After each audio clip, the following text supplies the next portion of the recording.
বন্ধুরা, এই ভর্তাটি বাড়িতে একবার বানিয়ে খেয়ে দেখুন। এত ভালো, এত সুস্বাদু খেতে লাগে। আপনার বাড়িতে যেদিন এই ভর্তা হবে সেদিন ভাত বেশি করে রান্না করতে হবে।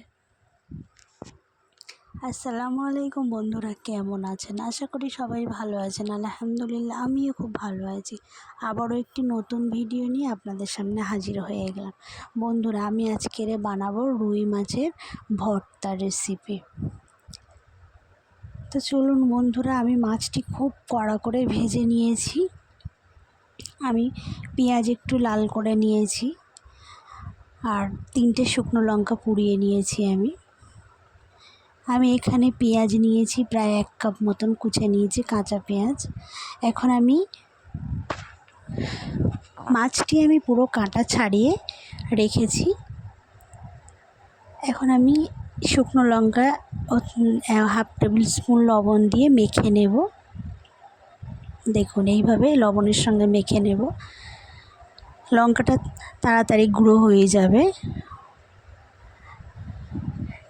এটা মেখে নিয়ে আমি এখানে স্কিপ হয়ে গিয়েছে 1 টেবিল স্পুন সরষের তেল দিয়েছি।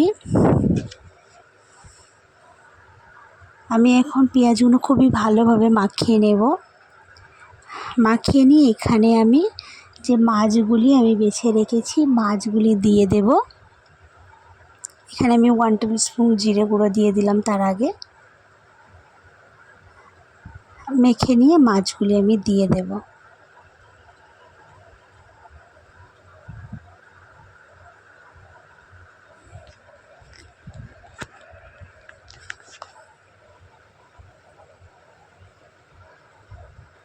দেখুন, মাছগুলি এইভাবে আমি ওপরে দিয়ে দেব। দিয়ে আমি এখন ধনিয়া পাতা কুচে রেখেছিলাম, ধনিয়া পাতাটাও দিয়ে দেব এর উপরে।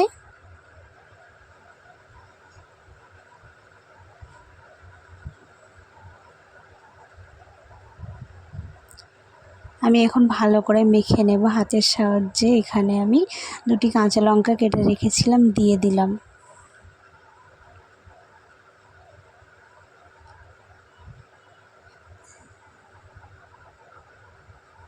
আমি এখানে আরও 1 টেবিল স্পুন তেল দিয়ে দিলাম।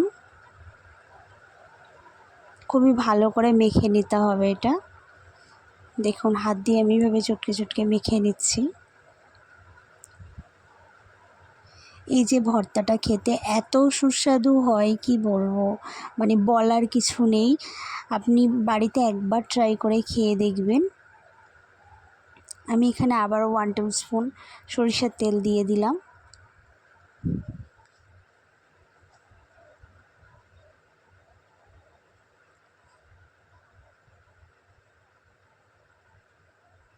দেখুন, আমি এখন এগুলি মাখা হয়ে গিয়েছে, আমি অন্য একটা প্লেটে তুলে নেব। দেখুন, ভিডিওটি যদি ভালো লাগে লাইক, কমেন্ট অ্যান্ড শেয়ার করে দেবেন, অ্যান্ড সাবস্ক্রাইব করে পাশে থাকবেন। বন্ধুরা, ভিডিওটি এতক্ষণ দেখার জন্য সকলকে ধন্যবাদ জানাই। দেখা হচ্ছে আবার অন্য একটা ভিডিওতে। ততক্ষণের জন্য বিদায় নিচ্ছি। আল্লাহ হাফেজ।